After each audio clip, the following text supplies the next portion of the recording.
What if I told you that one simple move, done right in your living room without equipment, could make standing up from a chair feel effortless again, help you climb stairs without that pinch in your knees, and even bring back the quiet confidence you thought was fading with age? If you're over 50, you probably know exactly what I mean. That slow stiffness that creeps in, the hesitation before stepping off a curb, or the sigh when you finally sink into the couch. People often tell us, well, that's just aging. But I can assure you, it doesn't have to be the whole story. In fact, one exercise, borrowed from Japanese daily practice, is helping people all over the world rebuild strength, balance, and independence after 50. It's called the SUMO squat. At first glance, it might look like just another squat, but don't be fooled. This movement carries secrets for longevity, joint health, and even sharper focus. And here's the best part. You don't need fancy machines or exhausting cardio. You need only your body, a safe space, and a willingness to move. So in today's video, let me take you deeper into why the sumo squat is more than an exercise. It's a gentle but powerful reset button for your body, especially if you've been noticing aches, weaker legs, or less energy than before. Stick with me, and I'll not only explain why it matters, but also show you exactly how to do it safely and comfortably, even if you haven't exercised in years. Section 1. Why this move matters after 50. As the years go by, something subtle begins to happen inside our bodies. Muscles that used to fire up instantly now stay quiet. It's not because we've become lazy, it's simply biology. Doctors call it sarcopenia, age-related muscle loss.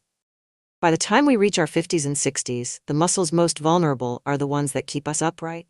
The inner thighs, the glutes, the stabilizers around the hips. These are what I like to call our anti-fall muscles, the ones that quietly protect us every time we sit down, stand up, or steady ourselves.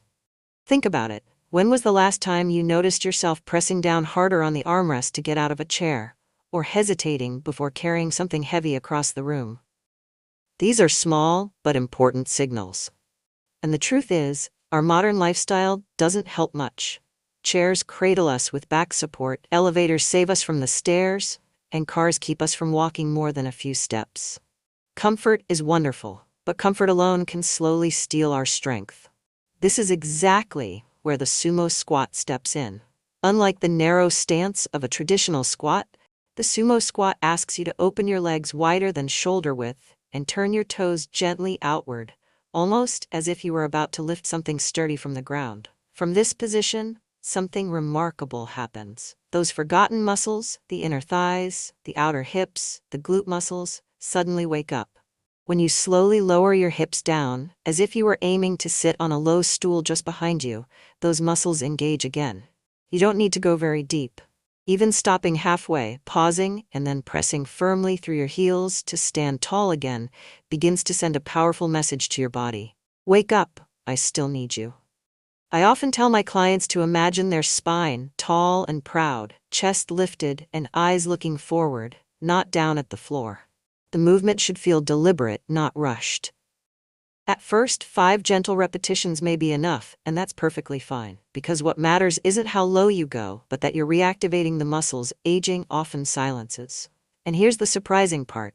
When those muscles come back online, your knees and lower back often feel relief. Why? Because the load is no longer dumped on one joint.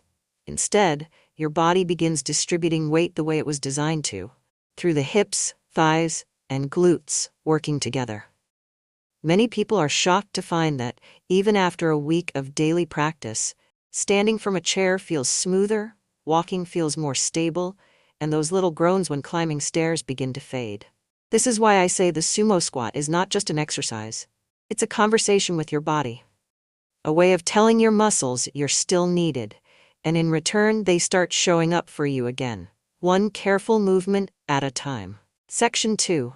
Reactivating the anti-fall muscles. Let's talk about one of the biggest fears people rarely say out loud after 50, falling. You may brush it off when you stumble in the garden or trip over a rug, but deep down, you know how serious it could be. A fall can change your independence overnight. Every 11 seconds in America, someone over 65 is treated in the ER for a fall-related injury, and most of those injuries don't come from running marathons, They come from the everyday moments, like stepping off a curb or getting out of the shower. The truth is, your body can be trained to catch itself before you hit the ground. That quick recovery isn't luck. It's muscle memory, balance, and something called proprioception, your body's inner GPS. The sumo squat strengthens exactly that system. When you spread your feet wide, angle your toes out slightly, and begin lowering your hips, your inner thighs and outer hips switch on. These aren't just vanity muscles. They're your stabilizers, the ones that whisper to your brain, "You're steady, keep going." Now here's how it applies in real life. Imagine bending down to pick up a dropped key. If those muscles are asleep, you wobble, maybe grab a wall, maybe stumble. But when they're awake and trained, you bend, recover, and stand tall without fear. That's the everyday magic of practicing this move. The key is control. Lower yourself slowly, like you're testing a chair that might be a little too low, then pause before pressing through your heels to rise again. With each repetition, you're rehearsing stability. At first, you may still feel wobbly, that's normal, but within a week or two something shifts. Suddenly you notice you don't need to clutch the wall when putting on socks. You step down a curb without freezing in place. These small wins are what keep you independent. The sumo squat doesn't just build muscle, it builds trust between your body and your brain. And once that trust is rebuilt, fear starts to fade. You walk taller, steadier, and freer. Section 3. Reigniting a slowing metabolism. Now let's move to another frustration that so many people over 50 talk about in hushed tones. The belly that just won't shrink, no matter what you eat or how much you walk. You feel like you're doing the same things you did in your 40s, but somehow, the weight sticks around your middle, your energy dips, and the scale doesn't budge. It's not your imagination. It's metabolism slowing down with age. But here's the hopeful part. You don't need high-intensity workouts or long runs to wake it back up. What you need is consistent activation of your largest muscles, the body's natural calorie burners. And that's exactly what the sumo squat delivers. When you step wide, lower with control, and hold that stance, you're recruiting the biggest energy-hungry zones you have, your thighs, hips, and core. These muscles require more fuel than small muscles, so each repetition sparks a ripple effect through your metabolism. It's subtle at first, but day by day, it raises your baseline, which means your body burns more energy even while you're resting. Here's how it feels in practice. After a week or two, you might notice your pants fitting a little easier at the waist, or that you're not as sluggish in the afternoon. You might even feel more upright, because those deep core muscles, the ones we rarely talk about, are tightening like an internal belt, holding your posture and waistline together. This isn't about chasing six-packs at our age, it's about reclaiming control over your midsection and feeling lighter, more mobile, and more alive. So the next time you feel discouraged about that stubborn belly, or the way your energy dips after lunch, remember this: a few minutes of sumo squats can be more powerful for your metabolism than an hour of walking. Not because walking isn't good, but because this move specifically targets the body's powerhouse muscles. Think of it as reigniting a furnace that had been cooling for years. Section 4. Supporting heart health without leaving you breathless. One of the hardest truths about aging is that our hearts don't always respond the way they used to. Maybe you've felt it. Walking up a hill leaves you more winded than before, or your doctor reminds you to keep an eye on blood pressure. Many people assume that to keep their heart strong, they need to sweat buckets, run long miles, or push through exhausting cardio classes. And honestly, that idea alone makes most of us give up before we even start. But here's what's remarkable. The sumo squat can quietly support heart health without leaving you breathless. Every time you lower into the squat and rise back up, you're asking your largest muscles, the thighs, hips, and glutes, to go to work. Those big muscles demand oxygen, and your heart responds by pumping more efficiently. Unlike pounding the treadmill, though, your heart rate rises in a safe, steady way. Think of it as waking your heart up instead of shocking it. And there's another layer. When you breathe slowly and deliberately as you squat, inhale on the way down, exhale as you rise, you activate your parasympathetic nervous system. That's your body's natural rest and restore mode. The result? lower stress hormones, improved circulation, and for many people, better sleep at night. Imagine training your heart and calming your mind at the same time. I've had clients in their 60s tell me, "I feel like I just went for a peaceful walk without even leaving the house." That's the beauty of low-impact training. It doesn't overwhelm you, it supports you, right where you are. So if heart health has been on your mind, know this. The Sumo Squat is a safe, practical way to keep your circulation flowing and your blood pressure steady, one gentle movement at a time. Section 5. Rebuilding confidence and independence from the ground up. Now let's talk about something most doctors don't measure on a chart, but we feel in our bones. Confidence. Not the kind about public speaking or career success, but the everyday confidence to move freely without fear. I've met so many older adults who quietly confess, "I don't go for walks anymore, I'm scared I might fall." Or, "I hate asking my kids to help me up from the couch." That fear shrinks your world. It makes you avoid outings, hesitate before joining friends, or stop doing little things you used to love. And here's the sad part. It's not always the body holding us back, it's the loss of trust in our body. This is where the sumo squat becomes more than exercise. Each time you stand tall after lowering yourself down, you prove something to yourself. I can still do this. Even if you only go down a few inches at first, the act of controlling your body and rising under your own strength sends a powerful signal to your brain. That signal grows louder with each repetition, echoing into the rest of your life. You'll notice it when you no longer grip the rail so tightly on the stairs, or when you get up from a chair without that little grunt of effort. You might even surprise yourself carrying grocery bags without wobbling. These victories may seem small, but together they rebuild independence. And independence is priceless. It's the difference between feeling like life is slipping away and knowing you're still in charge of your days. In Japan, where movements like the sumo squat are woven into daily routines, elders remain active and engaged far longer, not because they push harder, but because they stay connected to their bodies.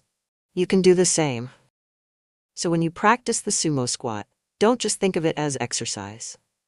Think of it as rehearsing your freedom to live, move, and enjoy life without hesitation. Section 6. Strengthening bones and protecting joints. If you're over 50, you've probably heard your doctor mention bone density at least once.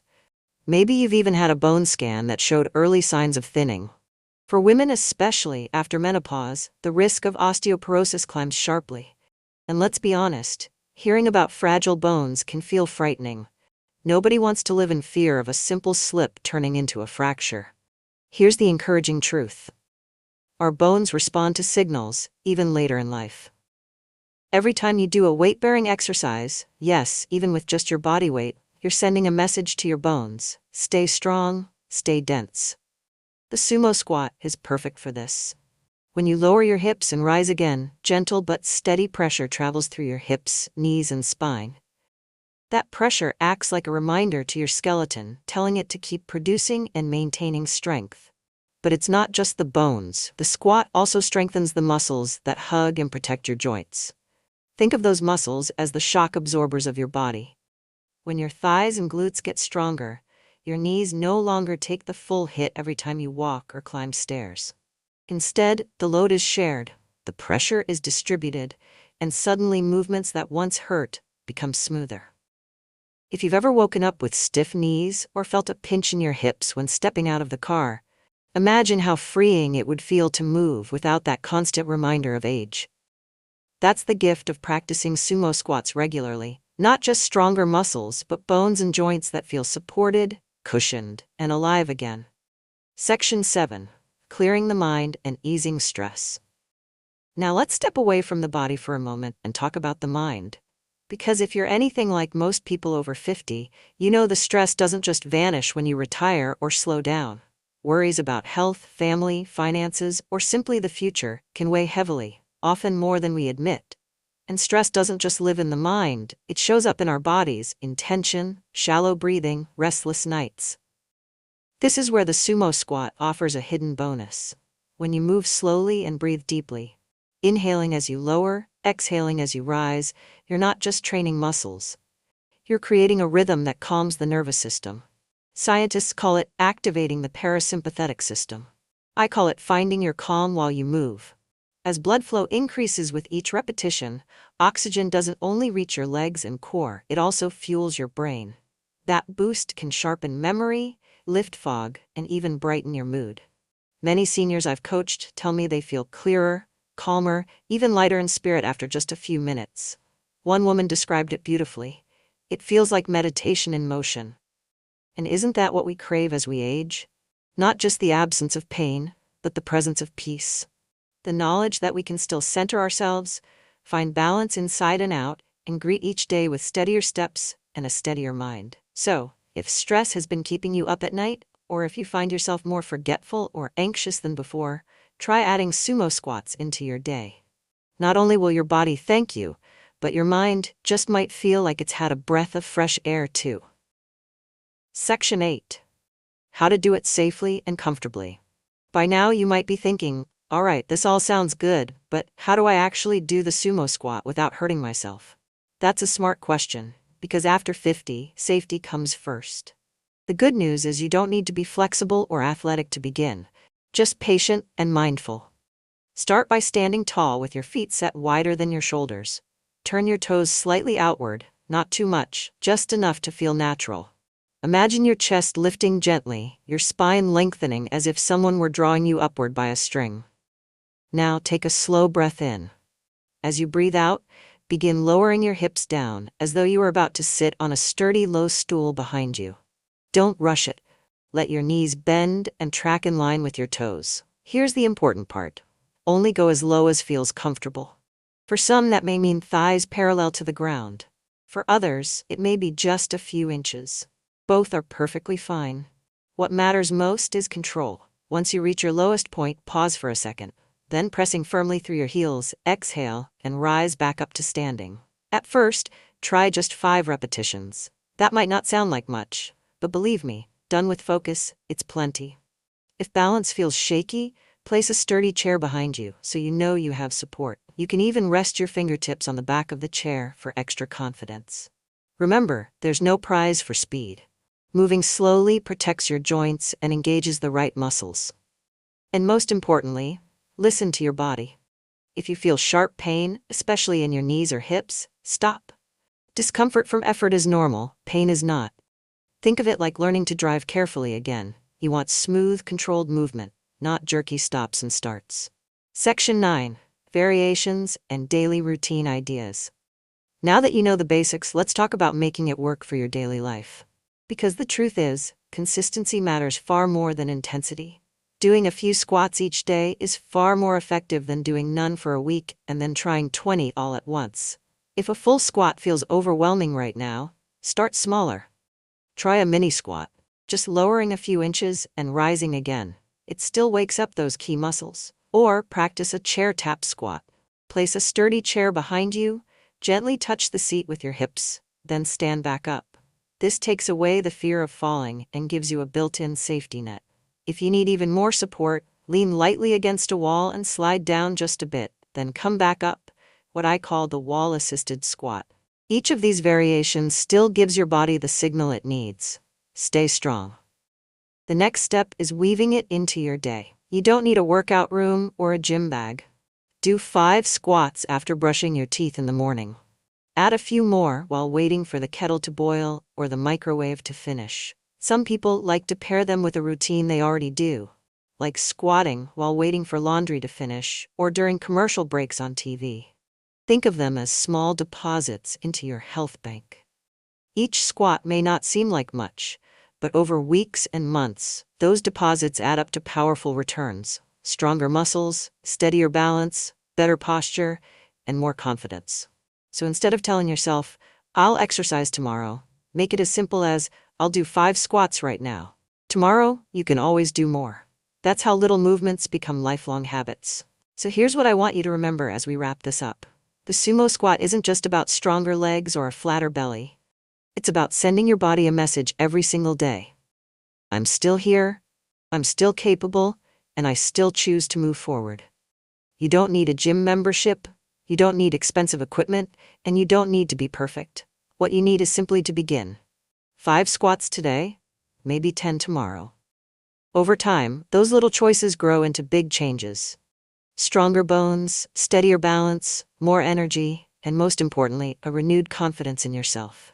And if you've been feeling stuck, whether in your body, your mood, or your spirit, I want you to know this. It is never too late to reclaim your strength. Every squat you do is like planting a seed for your future independence. Each one says, I still own my body, I still own my life. So try it. Give yourself that gift of a few quiet minutes each day. Then notice how you start standing taller, moving steadier, and feeling lighter. Share it with a friend who might need encouragement, or practice together as a daily ritual. I'll leave you with this. Aging is not about giving up. It's about showing up, again and again, in small ways that keep you strong, grounded, and alive. So keep showing up. Your body will thank you, and your future self will too. Stay strong, stay steady, and I'll see you in the next video.